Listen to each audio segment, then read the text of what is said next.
for the 115th Lugnutz podcast. Welcome, gearheads, to another show. Welcome. This week we got a Chevy short bed. RType in 3D.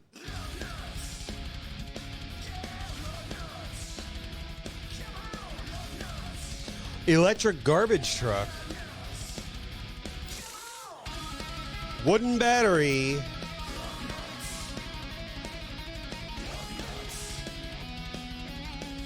Electric Alpine. And Porsche states the obvious.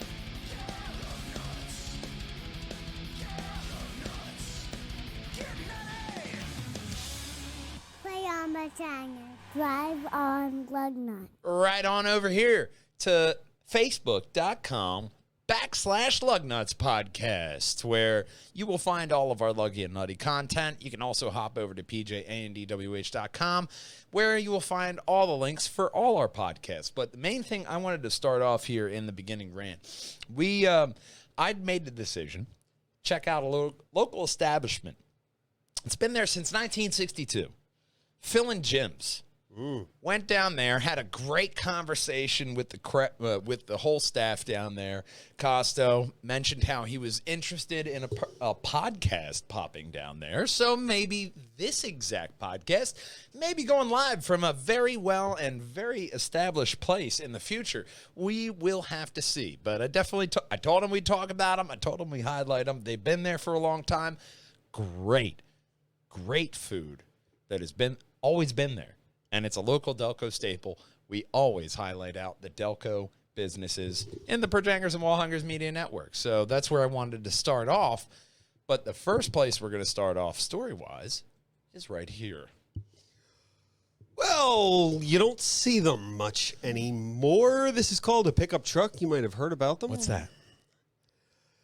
Ford and Chevy still make them in microscopic quantities, but Hersa Motors in Hidalgo, Texas is selling luxury short bed Chevy Silverados. Hang on. We have photos below. Short bed. Aren't those the not trucks that you talk about? No. Notice there are two doors and a bed. It is a standard. Oh, not the other ones. Truck. The so long bed is the one regular with the multiple tires. Okay, so this is a real pickup truck. Really No, nice. actually, it's an ice cream sandwich. Of course, it's a pickup truck. As opposed to like the Ridgeline. They start with a cab or a long bed, or most of them start as U-Hauls. Gives them a second life, fixes them up, customizes them as you wish. Most of them are powered by 5.3-liter V8s or a 6.2-liter. You get about 355 horsepower and about 383 torques. You could enjoy your ice cream sandwich with that. Want one? Give a call down at Hersa Motors in Hidalgo, Texas. Okay. Get yourself a Chevy two-door. It's a great looking truck. It's a nice looking truck. You know, I mean, They Chevy, have I never had a problem. photos below of the interior. They have custom interior. Hang on, let me get down there. Wow. Okay. So the custom interior looks like standard there. Oh yeah, I mean, that's what I like about that. You have two little glove boxes right there on top of your screen. And Yeah, all that's that. different. It's a nice looking truck. It's If what you the need it seats, they look for. Oh wow. rather fantastic. So looks like a goodbye all over. It does. But in this next story, Cadillac's unveiling a brand new car. At the unveiled a show for a car, the Cadillac Celestia, upcoming hand-built sedan, starting at $300,000. Holy shit. It's a lot of money. They're trying to compete with Rolls-Royce. Cadillac thinks Good luck. they're in the same grade as Rolls-Royce. I don't think you're there No, yet. not that one. Yeah, no. They're a fine. I'm sure they're a fine fine. company. They've had, I know someone who has a Cadillac. She's had no problems. But it will have 5 interactive touchscreen displays with a 55-inch diagonal screen spanning the front of the cabin. Smart glass roof with adjustable transparency. Capable, they say, of self-driving in most situations. I'm doubtful. It is inspired by the 16-valve powered coaches of the pre-World War II era and a hand-built 1957 Eldorado Broadem. Wow. Okay. So between the two of them, you'll have the new Cadillac Celestia at $300,000. For that price tag, I better get the power of Captain Planet. No Captain Planet powers will be required. C-stores were prohibited. But what if you wanted to look at, say, a car in 3D? Well, Honda has thought of just that. Honda has introduced the RType, and in Japan and everywhere that the internet is available, you can view your different colors in 3D from every angle. All right, that's cool. It's what you've always wanted, right? This Honestly, is what it looks yeah. like in white. Probably the standard colors, white, How does blue. the door jamb look in lime yellow? They don't have, that's not a color. No, I don't like that. That's not a color. White, red, blue, gray, black. Those are the colors. So no yellow. That's it. No. Fuck your yellow. White, gray, black, grayer, grayest. But that's the color scheme of most cars. Black, gray. It's like a black gray, and white scale. Black, gray, blue, white. Yeah. What do you want? It's basic colors. They occasionally they do have special editions that have separate colors. It's like they never heard of green or a orange. little bit more horsepower. The horsepower can't work with orange. Only in Dodge. They specifically worked out the technology to master the color orange. Well, they're one of the only companies that will, I think, paint the car any color you want. Yeah. Yeah, they will. I want to say Mitsubishi doesn't paint it any color, but they just have, pick it. A lot of colors. Yeah, they just have a plethora. So, But in this next story, may not have too many color choices because it's a special project. Project 24 debuts. This is our rendering. It will be using the 3-liter Neutuno engine V6 with turbo, 740 horsepower. Although the road car only produces 621. You do get a 6-speed sequential gearbox. No squeaky wheels included. Limited slip differential, self-locking mechanical differential, adjustable dampeners, anti-roll bars, Brembo carbon ceramic brakes, 18-inch wheels, and this will only be a track car. No price listed. So I can't take that to Giant? No, it's not even allowed on the road. It's just for a track. You know what? There probably wasn't enough space for my Trailer groceries Queens. Anyway, so that's probably not my car. Yeah, probably not. Yeah. It is a Maserati, and it's worth a lot more than my house, so... You're not taking it to Giant. No. But you might take this next car right there. Okay. I think that was the first petroleum-powered car on the podcast, that last story. Yeah. This one is Hyundai's answer to affordable electric at less than $20,000. Although it is only in Europe, but it's a start for affordable pricing on electric cars all over the place. No options, if any, will be available. This will replace the i10, Hyundai's entry-level car for Europe. Volkswagen also has a car similar, but theirs is the ID Life for $25K to start. So, a little affordable car for Europe. No word on mileage, no word on electric motors are going to cram in there. But if you're in Europe, they're going to look out. Sounds like they're going to try and compete with a Dacia Sandero. look for it near you. You might want to look for this next one, especially in the Europe section. The Kia Xseed got a facelift. Here it is. There's a picture of the face below. Oh, I was about to say, what did They adjusted the front end mirrors and the front end to make it more sporty. Okay. No word on engine, but they like to put a 1-liter 3-cylinder engine that produces 118 horsepower or 1.5 that produces 158 horsepower or a 1.6 borrowed from the GT, which will produce 201. That one would be nice. Oh, yeah.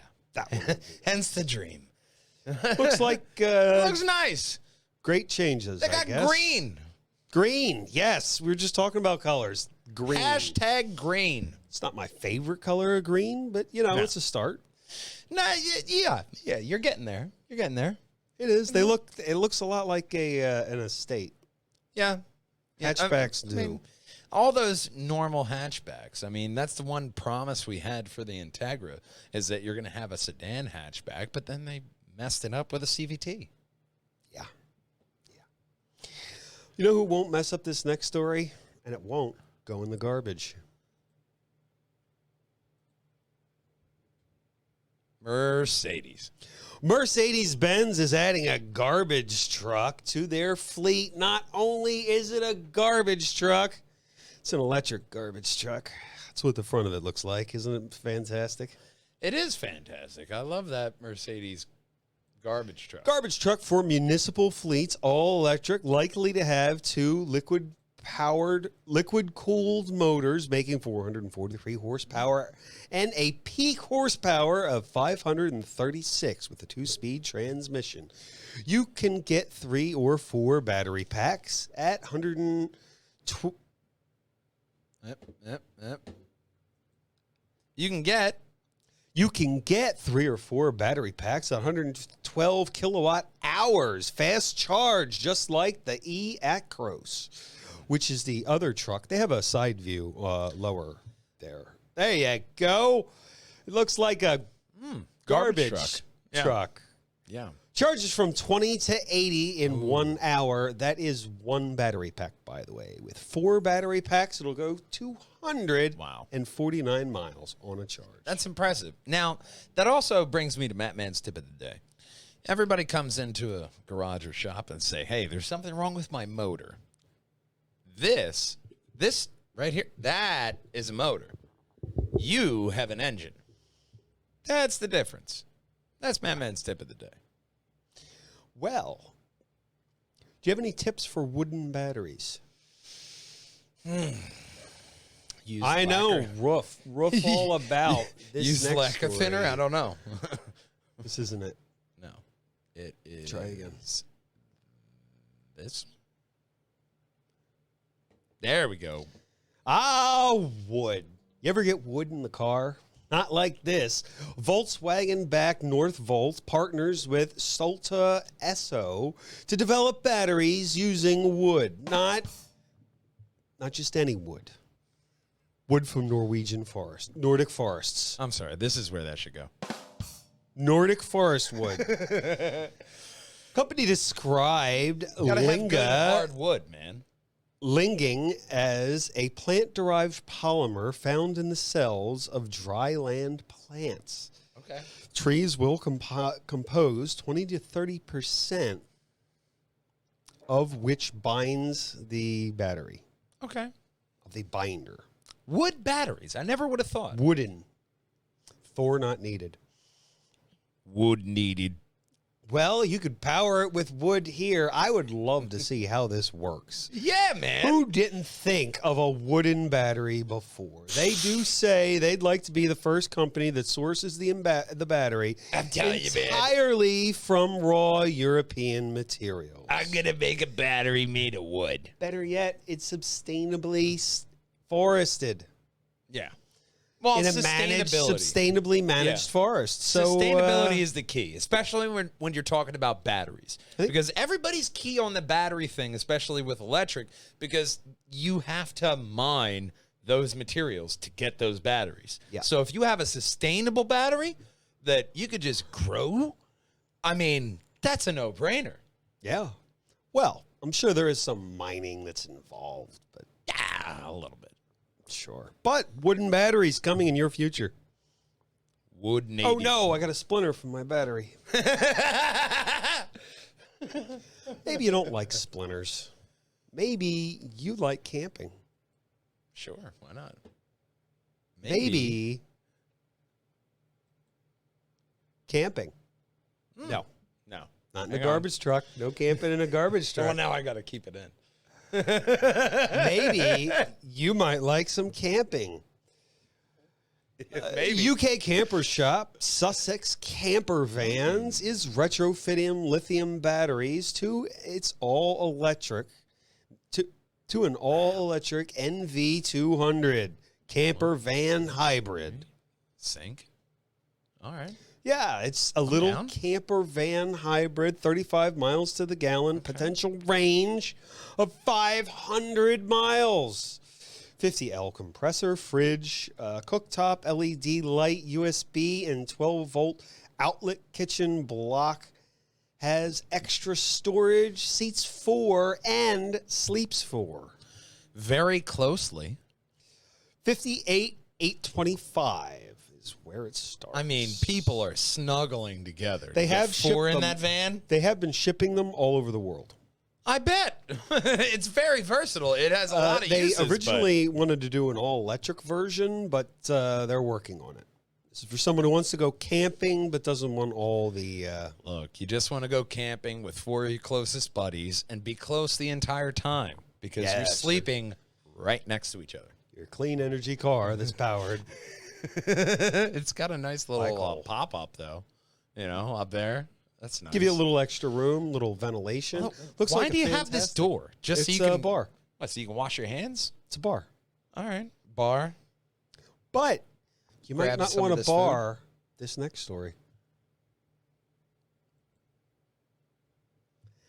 This next story is all about Alpine. Okay. There we go. This next story is all about Alpine. This is the A110 Eternity. This is a prototype. Alpine offers the A110, and soon it looks like this. And soon they'll offer the electric version. Very 12 nice. battery modules, placing 4 in the front, 8 in the rear, with 3,037 pounds. Ooh. That's a heavy car. Wow. heavy, tiny little car. It's like finding out Wee Man's 300 pounds. Powertrain components are from a Renault Megane E-Tech. You'll get 238 horsepower, A little bit 221 of dark matter in there. torques. Probably not in a Renault. 0 to 60 Can't afford it. 2 in 4.5. That's 0.1 seconds slower than the petroleum-powered one. Removable roof, which doesn't impact the car's rigidity. Made from recycled carbon. Well, that's actually kind of cool. You can remove the roof without compromising your safety. They also made some of the components from flax, a material which they're calling a material of the future. Well, no, I've gathered flax in many survival games. That's how you actually get a lot of key components. There was one other company that's making dashboards we reported on a while ago with flax or something. Yeah, some yeah. plant material. Yeah. So apparently it's very popular. Look at something other than vinyl and dead cows. Before we move on to this next story, I will point out this is another electric car. We covered what? One? This is the future. No, wait for it. This next story. Find my mouse. No, this next story.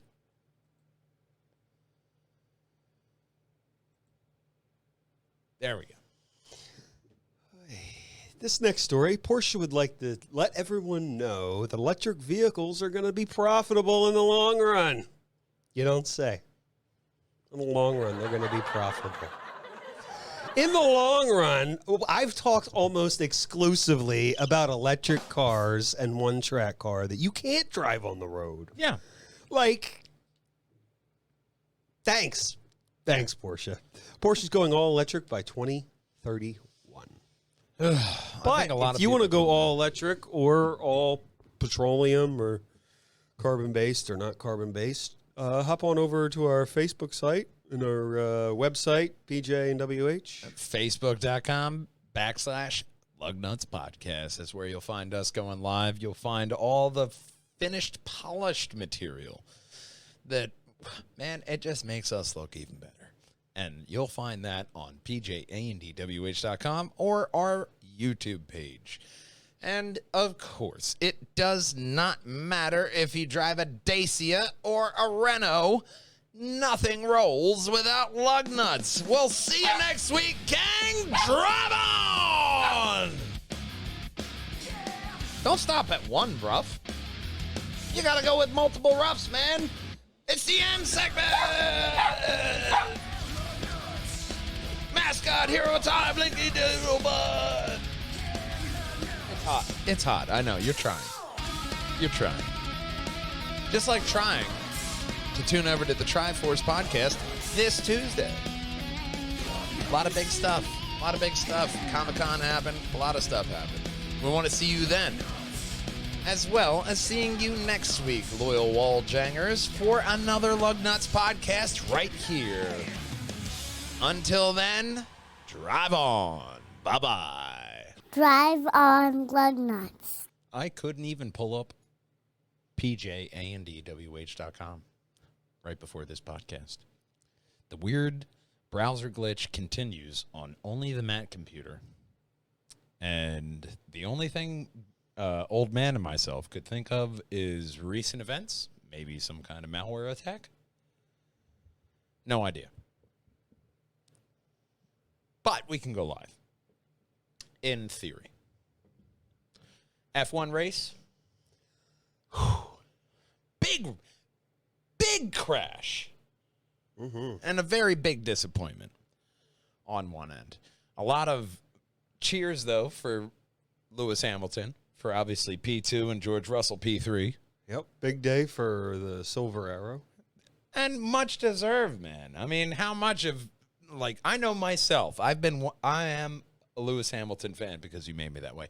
But I am very much, like, this season, I was disappointed. I mean, it was the car. It was certain circumstances. This race, he got to win. And it was well-deserved. Second. Yeah. Wow. I mean, yeah. Verstappen got second. The Red Bull Band-Aid was on top. But you saw the overall hope, okay? And even in his message to his team, like he always does after the race, it was like, great job, let's keep going. He always keeps that motivation going. That's what I like about Lewis. But, you know, I mean, F1 continues to excite and amaze, just like this podcast, because we want you to excite that subscribe button, hit the very best Purge Hangers and Wall Hangers video for you, and also check out every single 115 Lugnutz podcast in a playlist. And, of course, the podcast does not end until our main man, Connor, says, Drive on Lugnutz. we'll see you next week, gang. Drive on. Drive on Lugnutz.